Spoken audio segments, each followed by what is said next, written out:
So be patient with yourself, be passionate about what you're doing, respect the craft, and just put the work in, and it'll pay off in the end. Don't worry about selling the screenplay, making $1 million, $10 million. Do your best work, and it'll all take care of you in the end.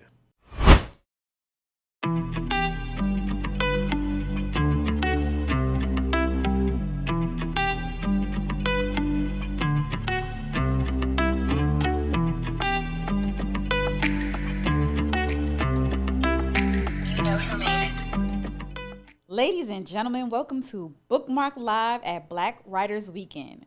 We are at this incredible venue powered by Black Writers Weekend in the Riverside Epicenter. We're thrilled to have Deri here with us as we celebrate and uplift the voices and stories of Black writers. I am Shamiko Reed, and Deri, tell us a little bit more about yourself.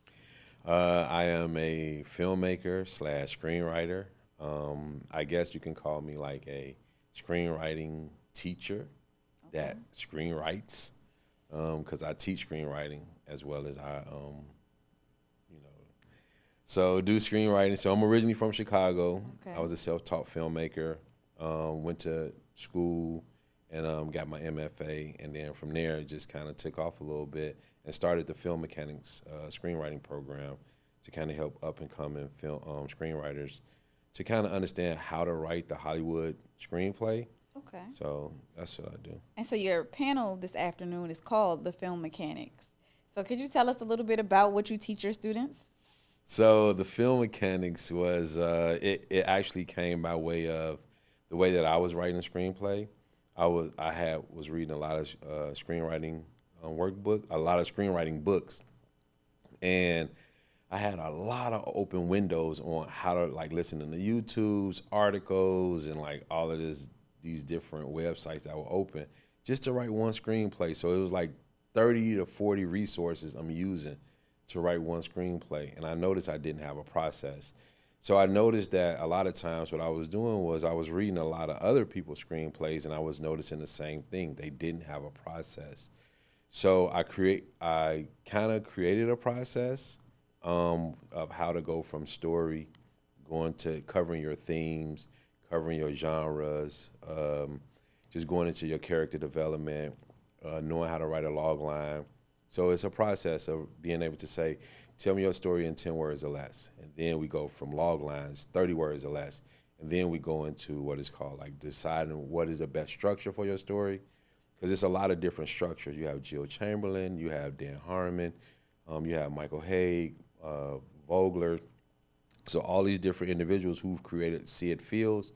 So all these different individuals who created structure, which one is the best one for your screenplay? And then you would do an outline, and then from there, a beat sheet, then like Blake Snyder beat sheet. And then from there, you would go to writing a treatment. So all this work has to be done in order before you even write the screenplay. And a lot of times what happens is a lot of screenplays fall short in execution because that kind of work is not done. So you pretty much have streamlined the process to help people figure out not just how to write a screenplay, but this is all of the before you need to do to even think about writing a screenplay. Right. And tell me about your first screenplay. You did all of that. You had all the tabs open, all these resources. What was the story that made you decide, yeah, I need to tell this and I need to tell it in film? It was that's a great question, actually. It was a story I did based on my life. It's about a female drug dealer who falls in love with a poet.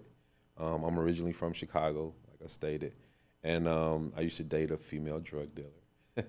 And she was a big-time female drug dealer, and I was just a spoken word artist at that time. And one of the things that I've always felt like our love story was a real cinematic story for what it was. So I decided I got the opportunity to participate in a short film. And I was just looking around. I've always been a writer, and I was looking around okay, all I see is a microphone, a camera, and some actors. Oh, I could do this. And so I went to, which was the director of the theater department at this time at Chicago State University. His name is Professor Artie Reese. And I told, Professor Reese, like, hey, I got a movie that I want to write. So he sent me over to like the print shop on campus to buy a copy of Boys in the Hood. And from there, he was like, now write your movie just like how this is written. So I went home and I'm just typing away and trying to make it the way. So I got like probably about 180 pages of this story. And now I don't know anything about screenwriting.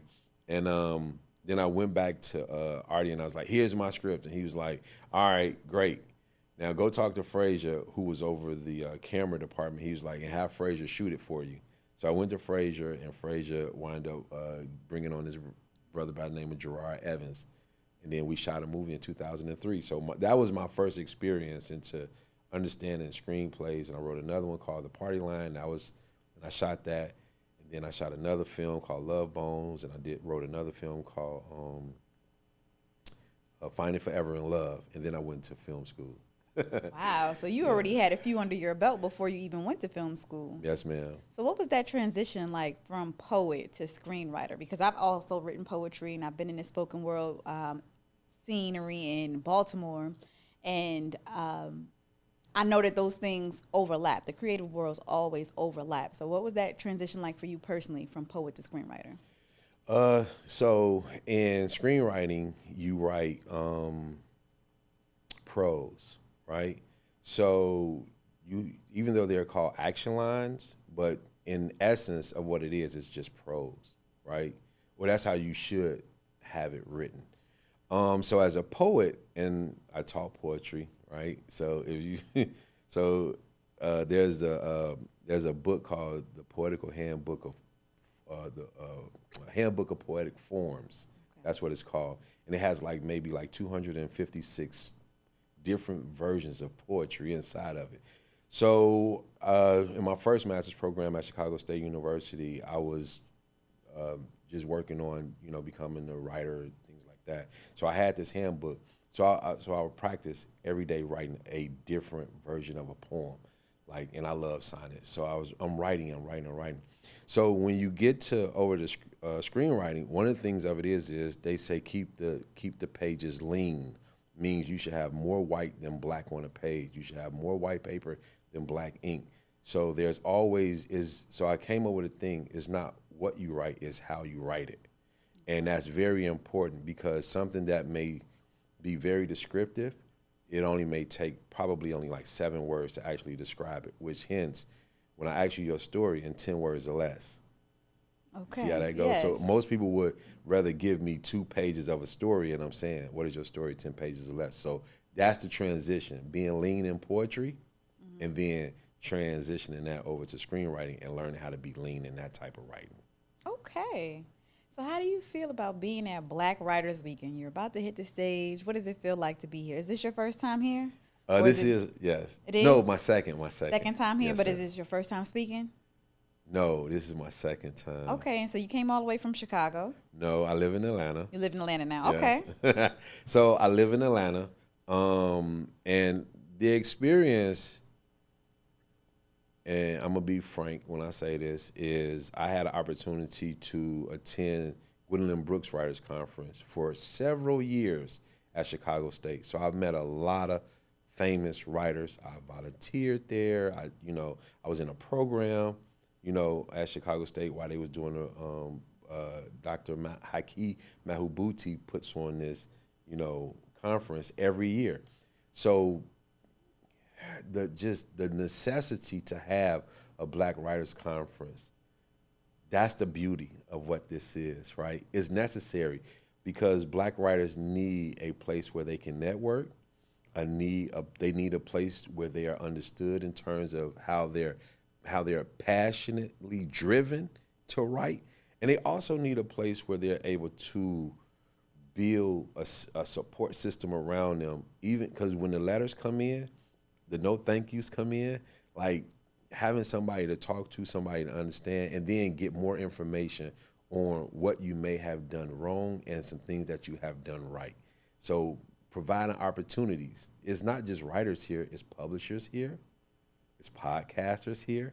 Correct. So just the opportunities within itself. So I'm excited about that part. Okay, I'm excited for you. So tell me about your shirt. Black films make money. So You had 4 or 5 under your belt before you even got your MFA. yeah, okay. So Black Films Make Money is so my first film I got a distribution. I shot it in 2003, and then I got a distribution deal for it in 2006 through York Entertainment, which at that time was one of the premier distributors for independent films, right?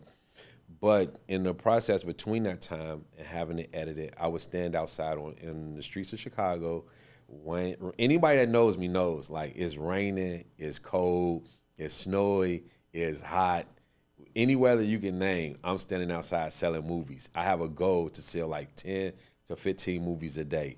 So I start early, and then I may move around the city a little bit. I have some set locations. So you will always hear like, well, you know, you would send a movie to a producer, and the producer says, that doesn't make money. And you would see other films where they didn't have a larger market, and it was like, that film there's no market for there. I'm standing outside, and I'm selling my movie, right? And I'm literally selling this movie for $10 a day. I'm selling like $100 worth of movies, like 150 off the books, nothing, right? So I got my second movie, and I'm doing the same exact thing. So I'm seeing hundreds and thousands of dollars being made in just one little city. Imagine when you start doing like the regions, like you're in, like just in terms of like being in Africa, you know, and you're in Europe, and then being in Asia, you know, like just being in those regions and selling movies, because those are markets too. Correct. Right? So that's where it really comes from. It just comes from the fact, and what really nailed it is, of course, Tyler Perry, because films make money. I mean, yeah. he's the epitome of $30 million in one weekend, and a lot of movies don't even do that over the course of their, you know, theater life. So I'm glad you brought that up, because one, is that part of the reason you moved to Atlanta? So it is in essence, because I moved to Atlanta in 2009. Okay. So in essence, yes, I moved because I was already a filmmaker, and Atlanta was becoming a filmmaking hub, what they call Hollywood of the South, or Black Hollywood, however have you. But it is through Atlanta that I only have produced one film here, and it is through Atlanta that the Film Mechanics, my screenwriting company, was created. So the entertainment industry is evolving all the time. So if you want to be a part of it, you have to learn how to evolve and adapt to it. So I guess that's where, you know.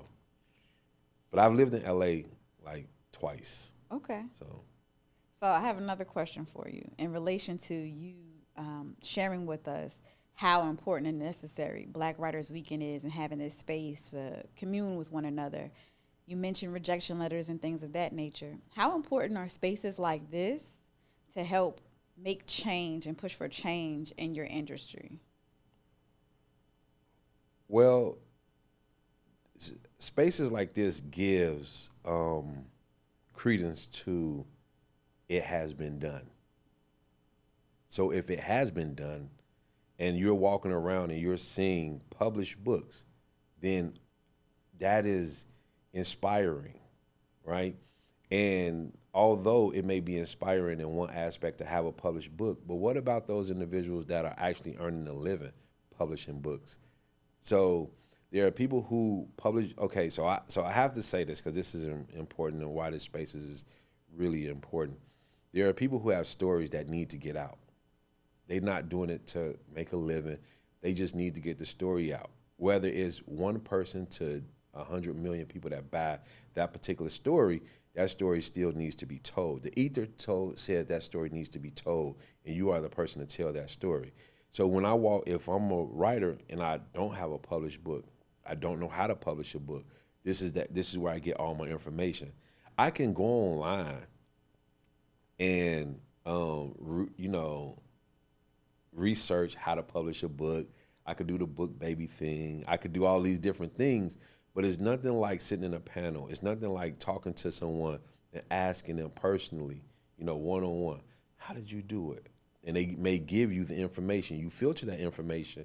They may write information down for you. They may even give you the app. They may even send you an email. Build that relationship, right? Right. Or you meet someone and say, hey, you got a book? I'll publish it for you. What better feeling is that? You see what I'm saying? So that's why this is like a space where your stories are not so far-fetched. They're identical to the people that you look around, that you see, and they all have a different mission. Somebody just want to tell a story. Somebody want to sell a story. Those are two different things. And knowing who you are and knowing what you want to do, you can find that right here. Okay. You talked about Atlanta being integral to the creation of the film mechanics. Why here? What made this place the place to do it and not your hometown of Chicago? So the irony of that is my wife and I was sitting at the table one day, and we had this large lumen mirror that is in our dining room. And I was like, write down 6 businesses you want to do, and I'll write down 6 businesses I want to do. And the second business I wrote was the film mechanics. Now, I don't know where it came from. I have an idea of where it sparked from all of the many, when somebody see you do a film, they start sending you, they're like, oh, you did a film, and it was at a festival, and it's this, so they start sending you movies. So as I started to take movies in, I started noticing, like, mechanically, it was like some of the movies were off formats, the screenplays were off. So I started saying, okay, now I'm studying the Hollywood Standard book by Christopher Riley. I'm studying this stuff. So I'm noticing, like, the Hollywood standard of writing. There are different versions of writing. Some people don't write in any structure, and they are just as successful in the industry, okay? But the Hollywood way of writing is you write in structure. So when the opportunity came for me to start the film mechanics, it was a leap of faith. It was I had just returned back from LA. I moved to LA in 2015. I came back to Atlanta in 2017, and I was like, I want to teach a screenwriting class, right?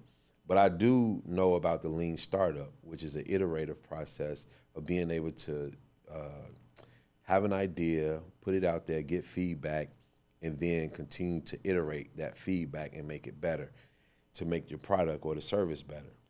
So in 2017, I did my first class, and it was like 60 slide PowerPoint presentation, right? It was all writing and all these quotes and all this different stuff. And then in 2018, I think I got a grant from Fulton County for the film mechanics, and because I was teaching in the library. I still teach in the library for free, so I have a free class in the library, and I do that on purpose because screenwriting is such a hard process for a lot of people. They work and they have ideas. Again, that goes back to they have a story to tell or they have a story to sell. So knowing, like, where they are. And so to make a long story short, that's where the film mechanics came from. Okay. It was like it was born out of you doing the work for free here anyway. Yeah, it was like just your observations of other people's work and how it was coming to you. Right. I love teaching screenwriting. I love it. I'm very passionate about it. But I'm not the kind of person that said there's only one. I teach a screenwriting process, if that makes sense, not the screenwriting process. That does make sense. I was going to ask you that next because you were mentioning all the different styles named after different people. I was going to ask you, have you ever considered authoring your own style of screenwriting? Or how does that work? How do people get their process named after them? So I do have a book. It's called the Film Mechanics Screenwriting Workbook, a screenwriting process that sells. And so is what I teach in my class, I put it in a book. Now, this is going to sound kind of weird and odd. I put it in a book so I wouldn't forget my own process, right? Like, I'm serious, because sometimes I would overstep steps. I I would do one step before the other step, like, and sometimes I could feel when it's off. When I'm writing and not using my process, I can always feel when it's off. So that was just why I created the workbook. So you come to class, the class is free, but you could buy the workbook from me, so. So then will that process be named after you? It's called the Film Mechanics Screenwriting Process. Okay. It's a process that's, yeah. You've named it the Film Mechanics. It's You the haven't Film named it Mechanics. after you. No, it's not the Deri Tyton process. No. Okay. I wish. So what are you most excited about for this weekend? This is your second time here at Black Writers Weekend. Can you tell me one takeaway you had from your last time here and what you're looking most forward to this weekend? My takeaway from last time was, My takeaway from last time was I had an opportunity to meet some people, and that was a really good experience. And like I said, everybody, a lot of people want to turn their books. I got the greatest takeaway. Okay. I got the greatest. So I met a young lady by the name of Taylor Robbins. Okay. Right? And Taylor wanted to get into screenwriting. She had a story that she wanted to tell. She was a writer, right? She's a journalist, actually.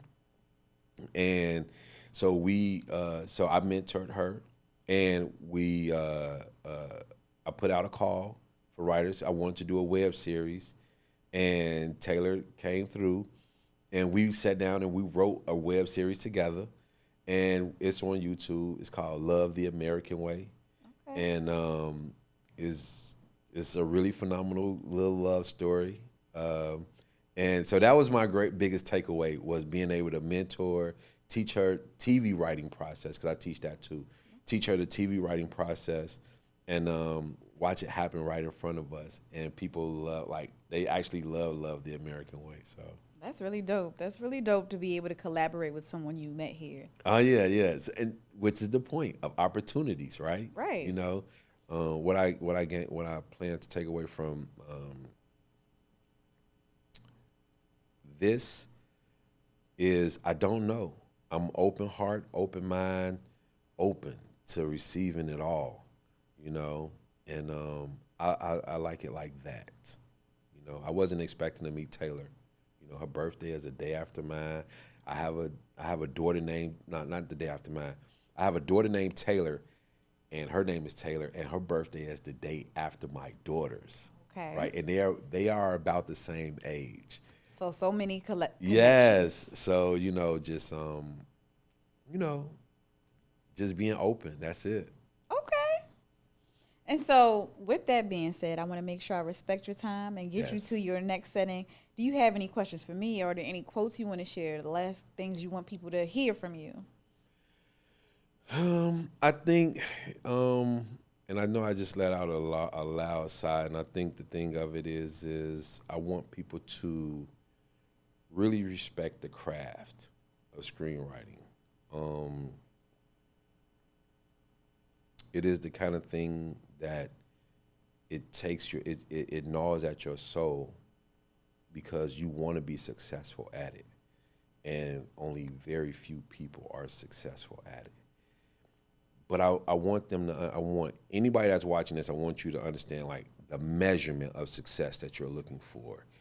If you were hired to write 3 independent films and they all were showcased, whether on Tubi, whether on Prime, the name of the game is not you just writing the screenplay. The name of the game is you writing that screenplay, and that production company is licensing that film all over the world. Your name is being carried all over the world.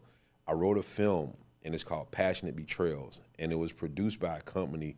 By the producer name is Dan Garcia, and it just so happened we was #1 on Tubi last year at this time, and then a few months ago I started getting messages from people in Uganda, people in South Africa, people in Kenya who have seen the movie, and they're reaching out to me telling me how much they enjoy the movie.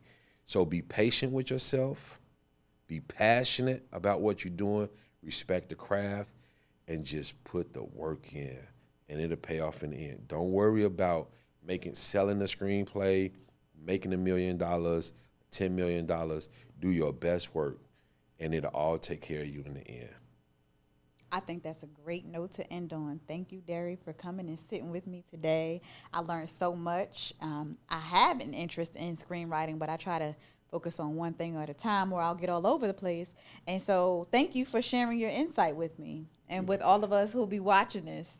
I want to say thank you to our amazing sponsors and partners, Afros and Audio, Ike Ocean, Amazon KDP, All Americans Vote, Delphine Legacy Media, and Riverside Epicenter. Your support makes this event possible. Don't forget to follow us on social media at Black Writers Weekend and join the conversation using the hashtag BWWBookmarked on social. Thank you and enjoy the rest of the weekend. Thank you. Thank you, Tamika.